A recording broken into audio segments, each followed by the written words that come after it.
So here's a true story. I had said in 2017 I'd like to be teaching classes more nationally. Like I'd like to be nationally known. And it's just starting to happen now. Right?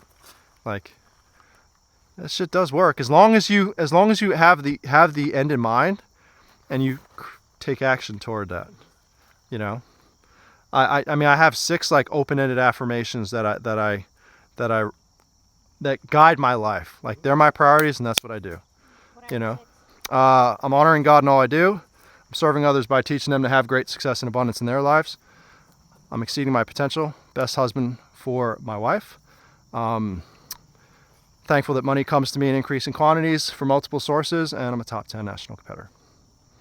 And that's, well, you want to get even crazier. You want to be crazy like me. I have them on my phone. That's my home screen of my phone. My handwriting is terrible. I'm an engineer and I'm a lefty, so forgive me. But like I have that on my phone. I live everything according to those values. And I have specific values that I also identify. Focus, drive, excellence, consistency, service. Right? Gosh darn it, people like you. Actually, no. Focus, drive, yeah. I set them in the wrong order than I normally do. But yeah, those. Huh? That was sorry, man. What do you say? What was funny. Yeah. Was funny. Teach the things to Rob. What that, Rob? Yeah. Oh, okay. Yeah. So yeah, that's how I live. I can say no to anything that's not in line with those things, and not. I'm okay with it, you know, because we could do anything, but we can't do everything. So we got to focus our priorities and intentions on things that are meaningful pursuits in our life and our purpose, right? One was service, right? Service. I need help picking up all this brass again. We already paid for that. I mean, I can. All right, let's come out and do transitions. Not George transition. I don't know what he's talking about. Not that there's anything wrong with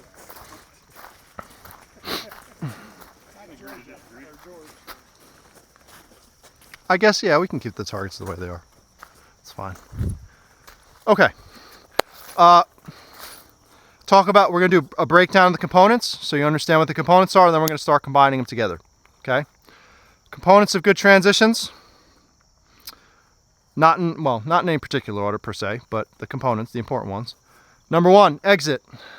We want to exit the target as immediately as we possibly can.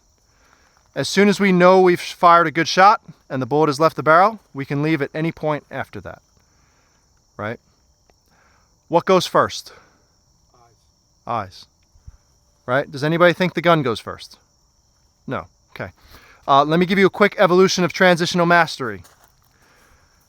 In the beginning, most people do something like this.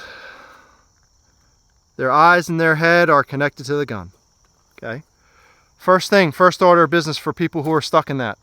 You need to get the eyes and the gun separated. Eyes ahead always. So if I'm at Chris and I'm going to other Chris, well, look at that. That made it easy, huh? Right? I have to get my eyes separated, and then I have to start moving the gun. So something like this. See how my head and eyes are moving max speed? This will always be the fastest, and you can't do anything else unless you have the information presented. Otherwise, it may not work out so well for you. Now, let's say I get to the point where I'm doing that. Now what happens? What does this become?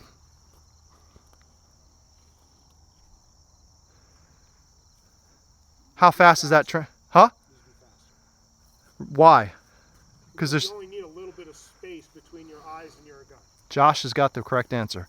Now this becomes a time delay. And what was the correct answer? Huh? He's not my... Oh, okay. So now this is a time delay. So now you've got it separated, but now this is also a time delay. It takes time for me to see and then bring the gun over there. That separation becomes more time wasted. So at that point, now you want to start to catch the gun back up to the face. Head and eyes moving max speed ahead of the gun, most important. Once that's happening often, now start to try to catch the gun back up to the face. I call it the cat and mouse theory. Right, Tom and Jerry, if for anybody who's old enough to know what that cartoon is. Right, Tom was the cat, right, and Jerry was the mouse. Mouse is always trying to get away from the cat. Cat's always trying to catch the mouse. Mouse, your vision. Gun is the cat. So instead of this, it becomes this. You see my head's just ahead, but my arms are trying to catch it. Does that make sense to you guys? So your eyes and head move into, so there's some, that eyes first, I have trouble doing that. So eyes and head can move together. Right? Eyes first, so they can move together, but the eyes always have to be ahead. The problem that people in the beginning that are connected is they do this. They're limited to the movement of their hands, and then they get sucked into their gun, right? Versus being able to spot and then get the gun there quickly and precisely. Which brings us to the second part of the transition, the entry. We want to be able to enter the transition in a very, I'm thinking of George now, right? We want to enter the transition precisely.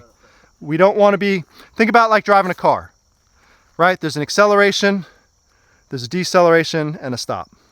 What happens if we're going 60 miles an hour, we try to stop at that building? What are we gonna do? Lauren's gonna have to build a new building, right? Like, same thing with transitions, right? If you think about it like a car, we have the brakes, which is our body, how well we can stop the gun physically. And then we have the driver, which is our mind, the training, knowing how much is too much, what's the right amount by practicing and failing and learning.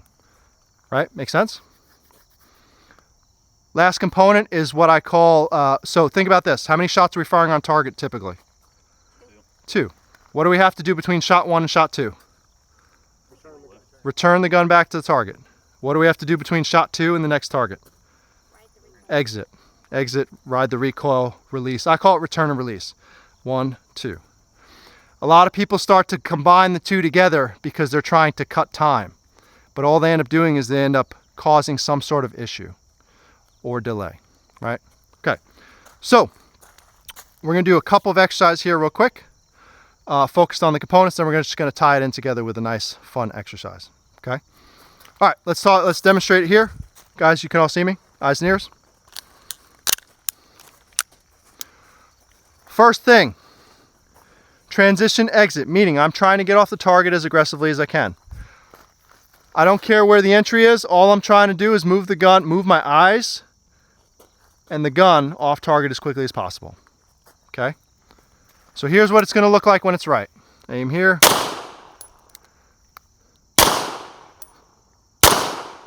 See how quickly the gun is bouncing off target? I'm going to do it wrong now. What am I doing different? You're letting the gun return. Letting the gun return. Cool? Makes sense so far? One more time. Huh? Could you do it right one more time? One more time. See how quickly and aggressively the gun moves? Right? If I'm picking a spot on that next target, almost bounces off the target. You guys can all see that? It's hard to start pulling a shot off target with the single shot. Okay? So challenge yourself to see if you can actually make it happen. You'll find it's very, very hard to do. Yes, Josh? Real quick, just so you, because I want to hear it from how you describe it. A lot of guys talk about the bump, right? Or riding the recoil. I feel like this is really driving the gun. Yeah. It's not this, right? Yeah. If you're doing it honestly, if you're doing it correctly, the eyes go and the hands follow.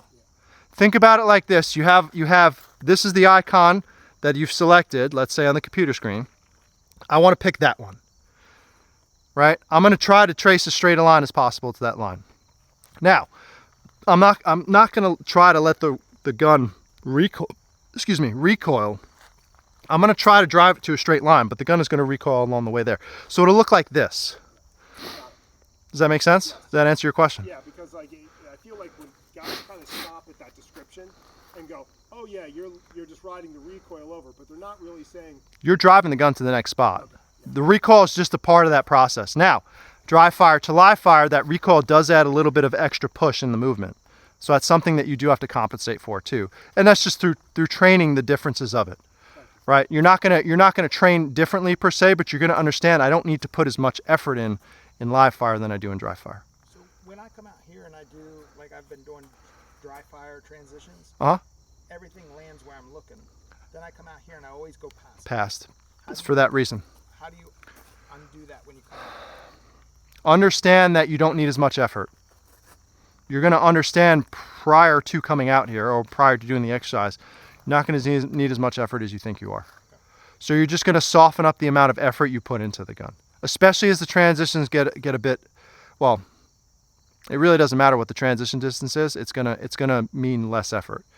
Like putting them right next to each other, which is something I'm working on right now, because I've worked a lot of wide transitions, and now the close ones I'm getting a little bit of that. It's just understanding, well, how much input do I need in live fire to actually put into? And it's almost nothing. My eyes literally just have to go to the next spot, and the gun will follow. Does that answer your question? Yeah. Okay. Okay. So that's the exit. Yes, Lee. I understand the aggressive transition off the shot. Uh-huh. Where does that leave room for shot confirmation? Shot calling is a different thing.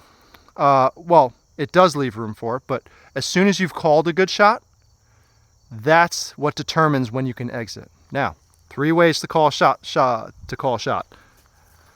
First way, trigger break. And that's what I'm doing here. I'm using the trigger break. As soon as I feel it hit the back wall, the bullet's generally going to be gone, and I'm going to be able to leave the target, right? What is that good for? It's good for being quick. What is the potential downfall? You might throw one. Yeah. You might. So if you're used to, let's say like I'm working on prepping the trigger personally, more now. If your finger comes out a little bit, right? You see the dot there and you're expecting a little bit less time between that and the break. What happens? Okay. Where is it most appropriate to be used? Easy targets. Where you have more room for error. Make sense? Number 2, trigger lift, meaning I've fired a shot and I'm lifting back to reset the trigger, right? Good for, so the trigger methods are good for dry fire because you don't have recoil also. Trigger lift, maybe a little slower, 2/300ths of a second slower, let's say. A little more positive in terms of the dot, where the dot was when that happened. Less likely to pull off the target early, right? That's going to also time well with live fire if you use visual confirmation for live fire. Third method is dot lift, meaning when the gun goes off, the lift of the dot, wherever that was, you can assume about a 2 to 3 inch potential group for that. Okay? So I personally like to use dot lift most often in live fire. Right? You could train yourself to respond to it pretty quickly. It's the most positive. Okay? Does anybody want to do a shot calling exercise later? Yes. Does that sound valuable? Actually, yeah. These are good targets for it. Yeah, we got good targets for it too. Okay, we'll include that right before we go into the more complex transitional stuff. Cool? Make sense? Okay. But does that answer your question? So, as soon as you see the dot pinpoint start to move up, and we'll do this in live fire too, you can get the gun to the next, get the eyes to the next target, get the gun trying to chase it. Got it. Make sense? Right? And you could use the trigger break also, which is what we're doing here, to understand what's max potential. It doesn't mean that that's necessarily what you're going to use in live fire. It depends on the target distance and all that stuff too. Cool? All right. For the shot calling, do you change that depending on like the target? If it's like a parcel, because you said with like the, No. the lift. I like to use the lift for everything, me personally. Dot lift and trigger lift in dry fire. But when you're teaching maximum potential, trigger break is max potential, and there are a lot of people that use trigger break very well. People who prep the trigger seem to use it a little bit better than people who don't prep the trigger. Right? For me, I'm like in the middle of starting to prep the trigger, so sometimes I get a little, because I've done it for years without, and I'm getting a little distance there, and that's when it'll move. That's why dot lift for me works best. Is that enough for you on steel, or do you look for a secondary confirmation too? Depends on the steel. I have buddies, and I've done it myself, where I actually listen for the steel. Right? They say that's a sin, but I have a friend of mine, Sean, who is, he's been a top 5, top 10 shooter for 4 or 5 years, and he listens for the audible confirmation. If you're choosing what to respond to, you can respond to it faster. But further targets, harder targets, I don't mind listening. You know what I mean? But you can do it without having to see. You can do it without having to listen for it, right? Just depends on your confidence and what you're using what tool you're using to call shots. That work for you? So choice, right? The key is anything that you guys are trying out, see how well it works for you in actuality with a timer and some drills to do it with. Cool? All right, so let's talk about the entry. The entry, I'm gonna start aimed on another target off from my target on the beep. I'm going to find my target, bring my gun over there and fire as soon as I see red in the middle of the A zone, okay? Big key for this, and I might do it too, we'll see. Sometimes I do it, is that when the red gets there, the gun should be stopping. It's common, and I've done this myself, where the gun comes across, I see it there, I start to press the trigger, but I don't actually stop the gun, I go across. We'll see if it happens here. Eyes and ears. I'm gonna aim off there, and then I'm gonna bring the gun to my target. Another thing you guys can do if you want, you could start looking at your target first. So like I'm aimed there, but I'm looking here and I can bring the gun over. Either one is acceptable. I just find the second one is harder to explain. Most people don't get it, but try it. Okay, so here we go, aim off target. And as soon as the beep goes off, I'm gonna bring the gun over, press the trigger. Okay. Notice how I'm not really, like I'm not even working that hard to do it, but I'm able to fire immediately. If I'm able to fire immediately, I'm gonna start gaining time on other people. Those are efficiency things. When in that process do you kind of consciously think about applying the brake and slowing things down to get as you come into the A zone? It depends on the person, but 70-80% of the way. Some people say 90-10. I could try it, and let me see if I can think about exactly when I'm doing it. That's a great question, Chris. Right when my dot's starting to cross this target here. Across The target next to it. okay. So like I felt the awareness of it when I was crossing here, without trying to control it one way or the other. And now that depends on you, your body, and your brain. You can train it to be harder. You could try to push harder and see what happens. Let's see if I push all the way, what happens. Maybe it's good, maybe it's not. We'll see. Sometimes maybe good, sometimes maybe shit, right? Okay, let's see if I push it a little harder. Okay. When do you start prepping the trigger too? For me, as I'm transitioning onto the target, The whole time. I'm not thinking about it, honestly. So I couldn't really tell you exactly where it happened. But that's something and it's new to me now, coming back to it. So I'm typically trying, as soon as the gun is recoiling, I'm probably getting back. I'm taking most of the slack out depending on the distance of transition, what the target is. Why are you coming back to it? Huh? Why are you coming back to it? I'll talk about that in a sec. I'm gonna get ahead. No, it's a good question. So hits on the left. Did you see what happened with the gun, perhaps? You almost breaking it? Yeah. So this is what happened. Okay, let's say actually I'm going to use Chris here, right? So I'm bringing the gun over the middle of Chris. I see the middle of Chris, I apply the brakes.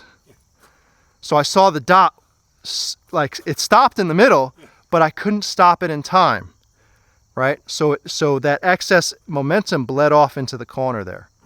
I was expecting to see it on the opposite side, but I was able to stop it fast enough, but it bled off into the left side. So if you put your eyes on the far end of the A zone, then But I wouldn't want to do that, only because that's compensating for it in a way that's not really appropriate. your eyes are still going to the A zone though? It is, but the goal is not to have to do that, right? That's got a lot of excess tension applied into it, right? And that's not guaranteeing that it'll be an A anyway. I could try it.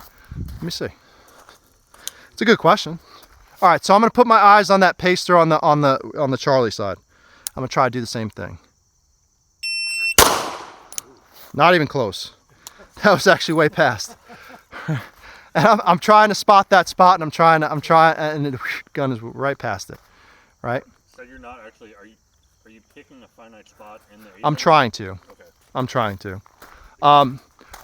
For me also, that ghost dot thing I talked about, that thing helps me here too. Because if I know what I want to see, my eyes are naturally going to go to the middle of the target and pick more of a spot there, right? If I had a different target, if I know what I want success to look like, I'm more likely to do it, right? So I changed the definition of success, which changed the entire thing, right? The question, Gergely, what was your question again? Why did you start prepping the trigger? Okay, why do I start prepping the trigger? For me, and you guys will probably see this too. The brain says the shot's good, right? But it takes time for that to happen, right? So I started prepping the trigger as a way to improve my timing from brain to action. So occasionally the dot's in the center of the target and I'm like, yep, that's good. And I start to actuate the trigger, but my finger is just far enough off it and my brain is ready to do the next task. I found that when I'm more prepped on the trigger, that response time is quicker, and if there's an issue, I'm able to correct it. Also, when you have targets moving in relation to you, and when you're moving in relation to targets, that timing aspect is also critical too, because there could be a bounce or something that little bit of delay could cause a problem with. It's just a tool, and it's a tool to use to your advantage when you need it. Right? I don't always do it, but I'm trying to get back to it for that purpose, and I find it's working out better for me. Questions? Okay. Last one. We're doing 2 shots, right? Return the gun for the first one, exit the target for the second one. Simple as this. Aim on target, and we go 1, 2. And even then I started to move. Actually, that was me moving my hand a little bit there. So bring that up. Here we go. First shot goes down, second shot goes off. Okay? I'm going to do something wrong here. You tell me what's wrong. Everything moved together, but my eyes started going a little early. The second shot, your eyes were already gone. My eyes were, that's hard for me to do too wrong, but my eyes started moving before the second shot, and notice how the shot is in the direction of the transition, right? Another wrong thing, this is very common.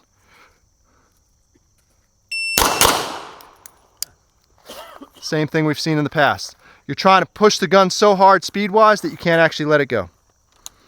Questions on any of that? Let's doing reactive shooting there? Huh? Was it reactive? You're seeing the I'm seeing everything. Yeah, I'm not trying.